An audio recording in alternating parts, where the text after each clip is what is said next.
네, 여러분들 안녕하십니까. 주식 투자 마을입니다. 오늘 날짜 3월 20일 방송 시작하도록 하겠고요. 현재 시각은 6시입니다.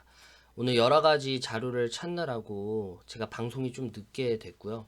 만약에 방송을 올라가게 되면 아마 시간이 더 좀 늦어질 것 같아요. 아무튼 앞으로는 좀 방송을 좀 일찍 해야 될 것 같고요.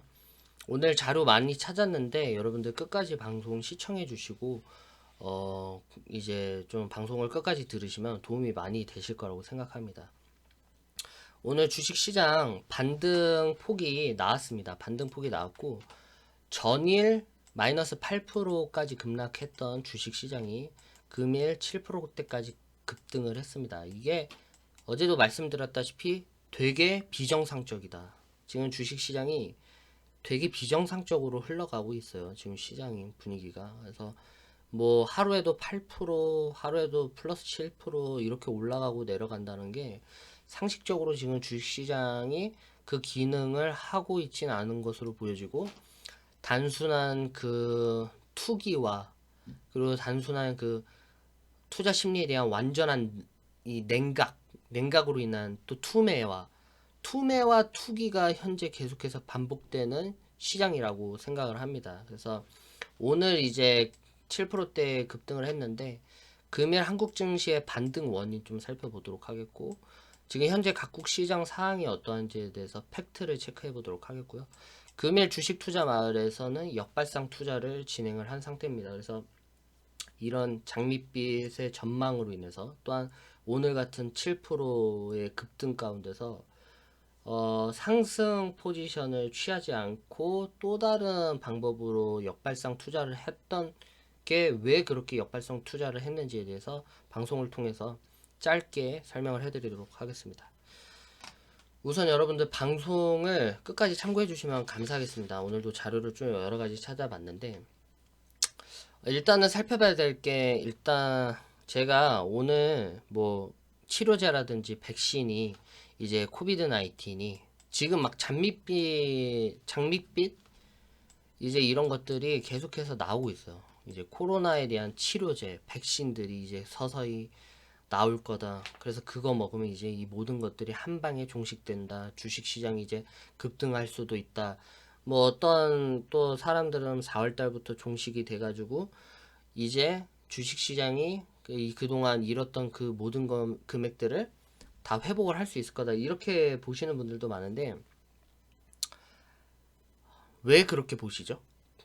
좀 궁금해서 좀 물어보고 싶은데, 지금 코비드 이 우한 폐렴이라는 거를 지금 현재 당해보지 않고 겪어보지 않고 이전에 있었던 신종플루와는 완전 다른 바이러스인데 어떻게 그걸 확신을 하냐 이 말입니다. 왜냐면 이 코비드 19이 전염성이 엄청나도 빠르다는 거는 여러분들도 아시고 있는 거고, 이 코비드 19이 S자와 L자가 있다라고 하는데, 제가 뭐 이런 의학 상식이 엄청 뛰어나지 않다 보니까 S자는 원래 있었던 거고 L자는 뭐 변이된 바이러스 중에 하나다라고 하고, 한국에서는 지금 현재 S와 L자가 뭐 비율이 반반으로 지금 현재 확진자 중에는 있다라고 합니다.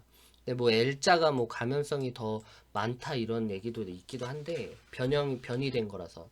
근데 문제는 뭐냐면 바이러스는 계속해서 변이가 되고 하고 있는 것 같고, 이제 지금 현재 무역 장벽이 막 설치가 되고 있잖아요. 유럽과 미국, 또 지금 현재는 이제 동아시아까지 번져나가고 있는 상태에서 여러 가지 각국에서 아예 차단을 해버렸어요. 외국인들이 금지라고. 근데 만약에 이게 종식이 되려면 다 각국마다, 나라마다 질병자가 어느 정도 확진자가 다 줄어들어야 돼요. 무슨 말이냐면, 예를 들어서 뭐 한국에서 확진자가 다 없어지고 다 끝난 상태인데, 만약 다른 나라들이 우한 바이러스가 걸린 사람들 중 외국인들이 누군가가 또 들어오면 또 확진자가 더 늘어나는 거고, 또 반대로 다른 국가도 마찬가지겠죠. 어디든 간에 전체적으로 확진자가 종식되지 않는 이상은 이거를 완전한 해결책으로 볼 수 있을까라는 거고, 두 번째로는 장밋빛의 전망들로 인해서 좀 가머니설이죠. 너무 귀에 달달한 것들만 들리기 시작을 한 것 같아요. 지금 뭐 치료제 같은 경우에도 제가 알기로는 그게 그렇게 쉽게 나오는 게 아니래요. 근데 언론에서는 치료제가 이제 뭐 연구 중이다라고 하면 이게 임상이 곧 승인을 받아서 상용화가 될 것처럼 얘기를 하는데, 그 어떤 의학 교수님께서 말씀하시길 치료제는 그렇게 쉽게 나오는 게 아니다. 그리고 문제는 그 임상 승인을 빨리 받아서 이게 치료제가 나온다 한들 그 부작용으로 인해서 더 큰 피해를 받을 수 있고, 뭐, 이게 간이 망가질 수 있는 확률이 40%가 넘는다고 해요. 그래서 약을 투입해서 바이러스는 완전히 깨끗하게 나았지만 간이 완전히 망가져서 간 이식을 받지 못하면 또 간 이식을 못 받아서 죽는 현상들이 또 일어날 수도 있다고 하고, 그렇기 때문에 이거는 앞으로 계속해서 수없이 백신에 대한 그리고 치료제에 대해서도 계속 연구를 해야 된다고 해요. 미국 모더나가 개발한 백신의 mRNA 1273 임상 실험이 돌입했지만 안정성과 유효성이 검증되려면 최대 12와 18개월, 1년에서 1년 반 사이까지 걸릴 수도 있다. 지금 현재 계속 이렇게 얘기하고 있어요. 그리고 어제 같은 경우 트럼프 대통령이 말라리아 치료제인 클로로킨, 뭐 황하이드록시클로로킨, 말하기도 어려운 이 약품들이 이제 뭐 FDA 승인을 받았다라고 했는데 속보가 떴죠. FDA에서는 그런 적 없다. 헛소리 하지 마라. 왜 그러냐? 약간 관종이냐? 그러니까 이런 식으로 얘기를 하고 있어요. 그렇기 때문에 치료제와 백신은 되게 보수적으로 생각을 하셔야 돼요. 그래서 이게 신종플루 때는 백신과 치료제가 빨리 나왔다라는 이유가 이 플랫폼이 있었대요. 이 항체에 대한 플랫폼과 연구시설이 그동안 이 신종플루라는 거에 대한 어떠한 플랫폼을 갖추고 있었기 때문에 빨리 그게 백신으로 나왔지만, 사스나 메르스 그리고 코비드 19 같은 경우에는 상용화가 되려면은 좀 오래 걸린다라고 합니다. 그리고 렘데시비르가 지금 뭐 키움증권 연구원에 따르면 렘데시비르의 경우에는 중국에서 진행 중인 임상 3상 결과가 이르면 다음 달 3에서 10일 발표되고, 길리어드가 진행하는 3상은 길리어드가 발표하는 3상은 이르면 5월을 예상한다. 상용화 시점은 이르면 5에서 6월 3분기 중이 될 것이다. 지금 현재 보면은 5월에서 6월이라고 하고 지금 벌써 분기 실적으로 따지면 2분기 거의 한 말쯤에 나온다라는 건데, 2분기 말쯤에 확진자는 도대체 몇 명이 될지. 오늘 미국의 확진자가 4,000명 이상이 돌파가 됐습니다. 하루의 확진자가. 그리고 이거는 점점 증가하고 있고, 한국에서도 지금 확진자가 안 나오고 있냐? 그것도 아니죠. 확진자는 계속해서 나오고 있습니다. 그래서 장밋빛 전망에 의해서 뭐야 이거 이름도 어려운 이 렘데시브르가 곧 나온다더라. 뭐 이거 뭐가 곧 치료제가 나올 거더라. 이렇게 단순하게 생각할 문제는 아닌 것 같아요. 치료제가 나온다 해도 그게 상용화까지는 얼마나 걸릴지, 그리고 이게 동물 실험을 제대로 진행을 한 건지, 그리고 동물 실험을 제대로 진행하지 않았던 게 바로 인체에 투입하게 되면 간에 대한 손상, 그리고 그 외적인 부작용은 없는지. 그리고 만약에 지금 이 우한 코로나 바이러스가 S에서 L자로 변이된 상태인데 더 이상 그 추가적인 변이는 일어나지 않는 것인지, 그렇기 때문에 이 현재 지금 직면한 이 사항을 우리 모두가 처음인 거예요. 지금 각국이 다 처음인 거고, 그렇기 때문에 단순히 좋아질 거더라, 전망이 좋아진다, 뭐 치료제가 나온다, 곧 발표된다, 백신 나온다, 이렇게 단순하게 접근할 문제는 아닌 것 같고요. 그러면 만약에 이게 1, 2분기, 2분기 말에까지 이게 장기화가 되면 주식시장은 어떻게 될까만 초점을 맞춘다는 거죠. 무슨 말씀인지 알겠죠? 이게 2분기에 상용화가 된다 해도 벌써 지금 현재 코로나 확진자가 너무 급속도로 증가하는데, 2분기 말 때는 지금 코로나 확진자는 도대체 몇 명이 될 건지, 사망자가 지금 현재 1만 명에 돌파했는데 2분기 말에는 사망자가 몇 명이 돌파할 건지. 그러면 지금 전면적인 국가 간의 봉쇄가 이루어지고 지금 다 국가 간의 차단이 이루어지고 있는 상태에서 기업 간의 실적 모멘텀이라든지 컨센서스는 어떻게 되는 건지. 그렇기 때문에 이런 접근이 필요한 거예요. 뭐 치료제가 백신이 빨리 나오면 좋겠지만 장기화가 될 때 코비드 19으로 인해서 기업 컨센서스는 계속해서 아작이 날 겁니다. 이거는 팩트입니다. 투자자들이 알아야 될 건 지금 현재 경제 성장률이라든지 여러 가지 문제가 깎이고 있는 겁니다. 깎이고 있다. 장기적으로 갈수록 실업률은 높아지고 기업은 계속해서 도산의 위기에 직면하고 있을 때 뭐 각국에서 양적 완화다, 돈 푼다, 여러 가지로 겨우 떠받치고 있는 거예요. 지금 상태를 보면 겨우 이거를 떠받치고 떨어지지 말라라고 계속 이 두 손으로 붙잡고 있는 건데 언제까지 이 두 손이 버틸 수 있는지에 대해서도 우리는 좀 폭넓은 시나리오가 필요하다라는 거 여러분들이 아셔야 됩니다. 그래서 투자자들 분들에게 말씀을 드리고 싶은 게 뭐냐면 장밋빛, 감언이설, 너무 귀에 단 소리는 조심하라라는 말씀이죠. 그렇기 때문에 제가 늘 말씀드렸던 건 반등 때에 조심하자. 오늘 뭐 계속 항상 반등은 나왔고 데드캣 바운스에 따라서 이 추가 하락이 있을 수도 있다라는 것만 생각을 하시라는 말씀이죠. 왜냐면 어차피 기업 실적, 모멘텀, 컨센서스는 계속 깨지고 있고 실업률 같은 경우에도 지금 계속해서 증가를 하고 있기 때문에 이게 장기적으로 갔을 때 경기 침체 그리고 금융 위기의 문제는 없는 건지에 대해서 살펴보면 지금 단순하게 이게 뭐 치료제와 여러 가지 상용화가 되기에 시간이 걸리면 그 텀 동안에는 기업에 대한 어떠한 줄도산 위기가 있을 수 있고 그로 인해서 지금 현재 시장 바닥이 아니라는 점까지는 좀 보수적인 시선을 좀 유지할 수 있을 겁니다. 아무튼 이런 장밋빛의 이런 말들에 현혹되지 않길 바라시고요. 최근 잇따른 유가 하락과 달러 강세, 코비드 19이 겹쳐서 트리플 악재가 겹쳐서 주가 지수가 붕괴된 겁니다. 근데 오늘 반등한 원인이 뭐냐 설명해 드릴게요. 벌써 12분이 지났는데 좀 빨리 설명하도록 하겠습니다. 우선 최근 가파르게 하락했던 유가가 기술적 반등에 성공했다. 이는 사우디와 러시아가 지금 이제 이 산유 유가에 대한 뭐 합의를 이루어지지 않고 있죠. 그렇기 때문에 러시아도 기름을 계속 만들고 뭐 사우디도 기름을 만들고 미국도 계속해서 기름을 만드는데 감산 합의가 이루어지지 않는다. 그러니까 유가가 계속해서 생산은 많아지고 공급은 많아지는데 수요가 없으니까 유가가 똥값 되는 거예요. 60달러였던 유가가 10달러까지 내려왔다가 오늘 왜 그러면 오늘 유가가 24%까지 급등을 했습니다.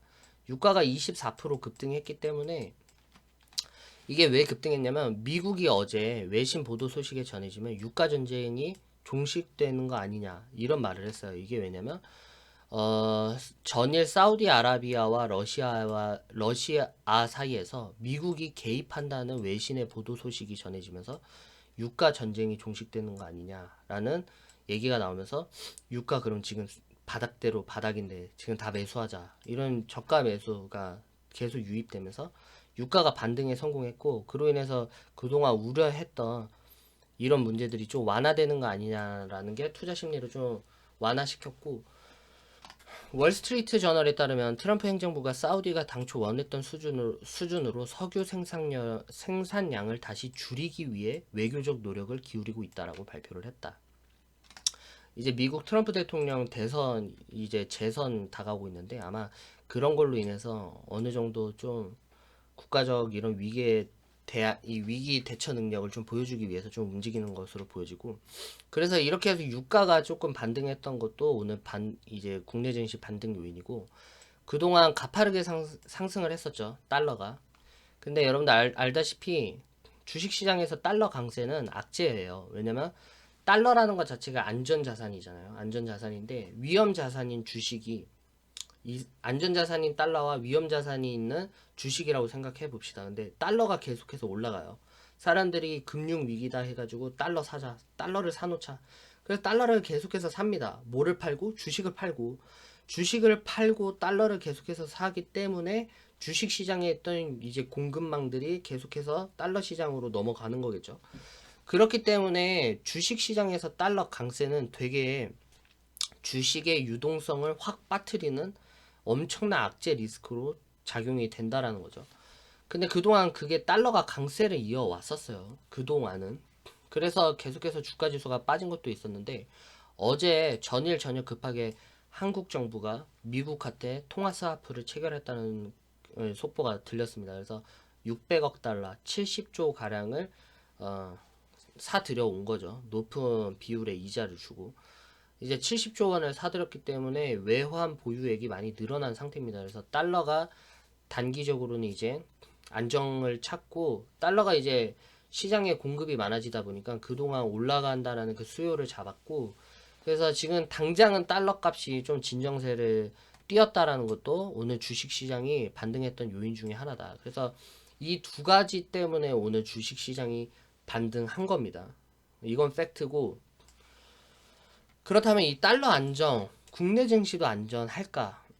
이거에 대해서 살펴볼 텐데 뭐 미국에서 지금 통화 스와프를 협정을 9개국에서 계속해서 진행을 하고 뭐 금융시장이 일단은 안정을 되찾은 느낌입니다. 하지만 외국인 연속 12일 거래 순매도는 이어가는 중. 이렇기 때문에 금융시장에 내재한 어떠한 바닥은 아직 멀었다라는 거를 조금 체크해 봅니다.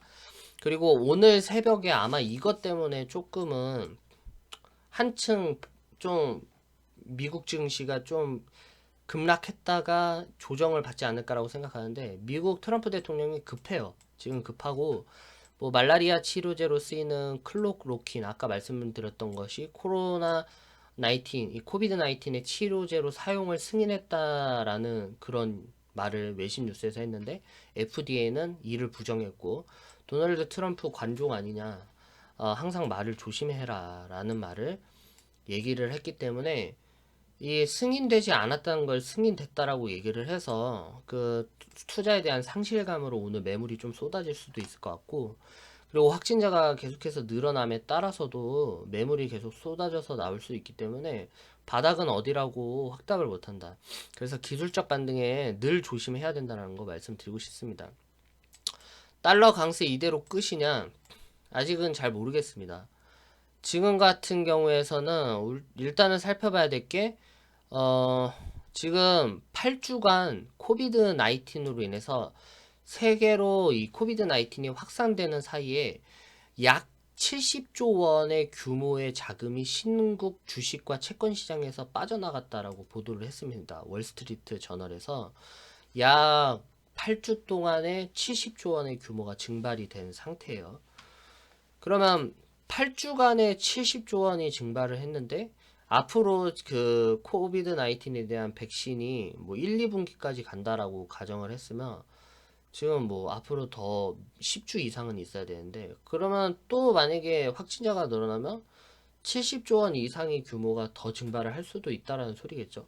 그렇게 되면은 주식 시장이 더 빠질 수도 있다라는 거고 그래서 지금 같은 상황에서 달러 강세가 이대로 끝이냐라는 거는 아직 잘 모르겠습니다. 코비드 19이 더 증폭이 되고 확진자가 정점에 달하고 사망자가 나오기 시작하면 안전자산인 이제 달러를 계속해서 다시금 살 수 있지 않나라는 생각도 들기도 하고요. 이제 뭐 미국 달러가 그동안 강세 뚜렷하게 이어지면서 신흥국 통화 가치가 빠르게 떨어졌고 그로 인해 가지고 외국인들이 원화로 달러를 바꾸려는 수요가 증가했어서 그동안 환매 요청이 쇄도했었다. 하지만 어제 이제 통화 스와프를 통해서 이거는 어느 정도 해결했기 때문에 이거는 일단 넘어가도록 하겠고요. 지금 코스닥 지수에서는 지금 주가 지수가 많이 변동폭을 보이는 가운데서 1월부터 지금까지 외국인들이 한국 유가증권에서 지금 주식을 순매도한 게 14조라고 합니다. 14조. 그래서 아직까지는 뭐 이렇게 매도세가 이어지고 있기 때문에 지금 당장 V자를 형성할 수 있을까라는 거는 조금 좀 억측인 것 같고요. 글로벌 금융위기 당시에는 2008년도 때는 1년에 외국인 순매도 금액이 25조 9천억이었대요. 근데 지금 현재 1월부터 3월, 지금 3개월 만에 14조 원이 빠졌다라는 건 단 3개월 만에 14조 원이 증발했다라는 건 한 해 1년 동안 25조에 빠지는 금액으로 계산해 봤을 때 엄청난 거죠. 그래서 1분기만 해도 14조가 빠졌으니까 2분기 동안 뭐 지속이 되면 뭐 아까 뭐 신약 개발이 2분기까지 지속될 수도 있다라고 하니까 뭐 25조 9천억까지도 빠질 수 있다라는 거 아닐까라는 생각도 해볼 수도 있겠죠. 3개월 동안에 14조가 증발이 됐다. 근데 2008년 금융위기 때는 1년에 25조가 증발이 됐다. 근데 신약 개발까지는 2분기 말에 좀 나올 거라고 예상을 한다면 뭐 지금 현재 3개월이 더 있어야 되는데 한 이 정도 금액까지 더 빠져버리면 주식시장 자금도 위험할 수도 있다라는 걸 여러분들이 살펴보시면 될 것 같습니다. 그리고 지금 또 문제가 뭐냐면 달러 강세가 이대로 끝날 것 같지가 않다라는 게 미국과 유럽 주가 지수를 기초자산으로 삼아서 주가 연계증권 ELS를 만들었죠. 상품을 만들었어요. 근데 최근 들어서 글로벌 금융 위기 같이 지금 주가 지수가 전체적으로 빠진 상황에서 지금 모든 증권사들이 대규모로 판매한 ELS가 글로벌 증시 붕괴로 인해서 마진콜이 쇄도한다라고 합니다. 그 말 그대로 현재 주가지수 ELS가 많이 빠진 상태이기 때문에 반대 매매가 들어오겠죠. 그걸로 인해서 이제 마진콜로 인해서 더 이제 달러로 이제 이거를 이제 갚아야 되는데 증권사들도 마진콜에 대응해 달러를 매입하고 있다라는 것도 이제 달러 강세가 끝이 아닐 거다라는 뭐 의견도 나오기도 하고, 그리고 지금 한국 증시 같은 경우에는 일주일 동안 국내 주식 시장에서는 시가총액이 360조가 증발이 됐다라고 하고 코스닥 시장은 60조가 증발이 됐다라고 합니다. 그래서 지금 2020년도 때 시가총액이 10조 원을 넘기던 기업 31개 기업 중에 19기업으로 축소가 됐다라고 해요. 그러니까 10조 원을 넘기던 기업이 31개가 있었는데 지금 현재 10조 원을 넘기던 기업이 19개 기업으로 축소한 상태다. 뭐 JP 모건에서는 지금 계속해서 충격적 발표를 하고 있어요. 뭐 중국의 국내 총생산 1분기 국내 총생산 GDP가 40% 이상 줄어든다. 뭐 미국 시장이 안 좋다. 이렇게 해서 계속 부정적인 전망이 나타나고 있고, 이게 제일 중요합니다, 여러분들. 월스트리트 저널에서 지금 현재 오하이오주에서는 4일간 7만 8천 명의 실업 수당을 신청한 상태고, 이거는 지난주 같은 기간에 3천 명에 비하면 26배 증가한 수치래요. 최근 4일간. 그리고 뉴욕, 뉴저지, 콜로라도 중 실업수당 청구가 급증해서 웹사이트가 마비가 계속해서 되고 있고, 이게 실업률이 계속해서 증가한다라는 거죠. 그래서 문희신 장관이 이제 미국 실업률이 20% 넘을 수 있다라는 게 그저 허위 소문은 아닌 것 같아요. 그래서 이런 부분에서도 좀 살펴보면은 지금 상황이 좀 어렵다라는 걸 알 수 있고, 중국에서는 백신이 9월부터 접종이 예상이 된다라고 얘기를 하는데, 사스 영웅이라고 불리는 중난선 중국 공정원 원사는 어제 9월쯤으로 인체 접종 가능한 코비드 19의 백신이 만들어질 것이라고 발표했습니다. 이게 기간이 오래 걸려요. 말씀드리는 거 9월에 인체 접종한 가능한 백신이 만들어질 거. 9월에. 6월 더 남았네요. 이 사람 말이라면. 그렇기 때문에 지금 뭐 치료제다 백신이다라는 걸로 이런 걸로 인해서 현혹될 필요는 없을 것 같고요. 오늘은 그저 유가에 대한 안정세, 달러에 대한 안정세로 인해서 반등이 나온 거다. 하지만 팩트로 체크해 볼 거는 기업 실적이 달라진 건 없고, 컨센서스가 말할 필요도 없다. 기초 체력은 팬더멘털 자체는 말할 필요가 없습니다. 지금 뭐 분기 실적은 까마득하게 이제 마이너스를 전환되고 있는 기업들이 많기 때문에 분기 실적으로 따지고만 들어도 어닝 쇼크가 나올 수 있는 기업이 많아서 반등으로 보기에는 기본적으로 핵심적으로는 좀 어렵다라는 거죠. 그래서 지금 같은 상황은 그저 제가 개인적으로 봤을 때는 기술적 반등에 불과하다. 그래서 오늘 같은 경우에도 지금 현재 바닥이 어디냐라고 하시는 분들이 있는데, 바닥은 진짜 아무도 알지 못한다라는 거죠.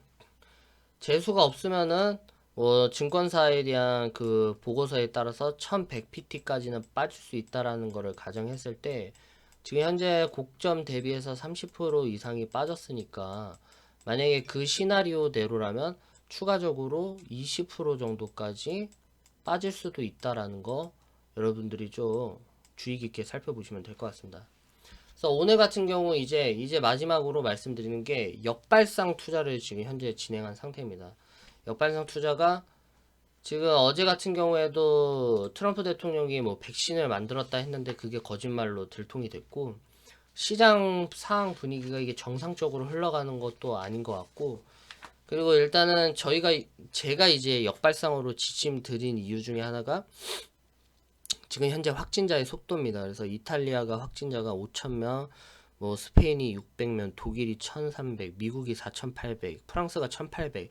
하루에도 확진자가 이렇게 늘어나고 있고, 이 무역 장벽이 쉽게 빨리 풀릴 것 같지 않다. 그래서 이게 장기화가 되고, 이탈리아 같은 경우에는 국가적으로 경제난에 시달리게 되고, 디폴트 현상이 일어나게 되면 국가 부도 현상이 일어나게 되고, 자금난에 대한 어려운 문제가 닥치면 이게 또 금융 위기의 뇌관이 될 수도 있다라는 것을 좀 생각해 보고, 미국 같은 경우에도 지금 코비드 19으로 인해서 확진자가 계속해서 이렇게 증가한다라면 지금 사흘 만에 실업 수당에 대한 신청자가 7만 명이라고 했습니다. 사흘 만에 7만 명. 그렇다라면 앞으로 미국 내에서 실업률이 더 증가할 수도 있다는 거고, 그에 따라서 뭐 기업이라든지 여러 가지 뭐 회사에서도 기업에 대한 자금난을 확충하기 위해서 주식을 계속 전면으로 매도할 거고, 부동산 자산을 매도할 거고, 이런 시기가 도래가 될 거라는 걸 생각을 해봤을 때 지금은 상승 베팅보다 아직은 하락 베팅을 하는 게 낫다라고 해서 리스크를 떠안고, 대신 비중은 50% 이상을 지금 현재 추천을 안 드렸습니다. 그래서 50% 이상에서 50% 이하에서 일단은 저의 또 그 예측과 시장에 대한 투자 심리가 저의 예상대로 흘러가지 않을 수도 있기 때문에 언제든지 손절을 하고 나야 된다라는 걸 감안을 한다라면 확률적으로 봤을 때 내가 관리할 수 있는 비중 안에서, 그리고 확률적으로 지금 상승 요인보다 하락의 요인이 더 많은 상황에서 역발상으로 투자를 해보자. 지금 시장 분위기가 상승을 했으면 인버스 투자가 들어갈 수 있는 평단가가 낮게 측정이 될 거고, 지금 같은 상황에서 추가 매수에 대한 구매를 훨씬 더 비중을 늘리게 되면, 만약에 앞으로 그렇게 된다라고 하면 주가 지수가 바닥이 지금 현재 상황이 아니라 더 떨어질 수가 있다라고 가정을 한다라면 수익률을 좀 꾀할 수 있는 요인이 크다. 하지만 지금 상승 베팅을 하지 않는 건 지금 현재 기업 간의 펜다멘탈이 좋지 못하고 무역 장벽으로 인해서 수요와 산업 공장에 대한 뭐 중단 계속해서 이뤄지고 있고, 생산도 차질이 빚고 있고, 지금 실물 경제가 타격을 입기 때문에 반등에 대한 요인보다는 하락에 대한 추가적인 하방 압력에다가 조금 더 무게를 두고 가보자라는 게 제 의견입니다. 아무튼 간에 오늘 아마 미국 증시 분위기가 제일 중요할 것 같고요. 이제 리스크 관리할 수 있는 비중만큼 현재 진행을 중이니까요. 언제든지 시장과 반대대로 주가 지수가 가면 리스크 관리 한해서 그냥 손절하고 다른 종목에다가 이제 매수를 하면 되는 겁니다. 그래서 최대한 리스크를 관리해드리면서 주식 투자자님께 리딩을 진행을 해드리도록 하겠고요. 어제처럼 또다시 20%의 수익률, 그리고 여러분께 안정적인 리딩을 드릴 수 있도록 밤새서 연구하고 또한 자료도 찾아보도록 하겠습니다. 오늘 방송 여기까지 하겠습니다. 투자자님들, 주말 동안에는 좀 건강 관리 좀 생각하시면서 푹 쉬시고요. 다음 주 월요일 개장 때 인사드리도록 하겠습니다. 모두 수고 많으셨습니다. 감사합니다.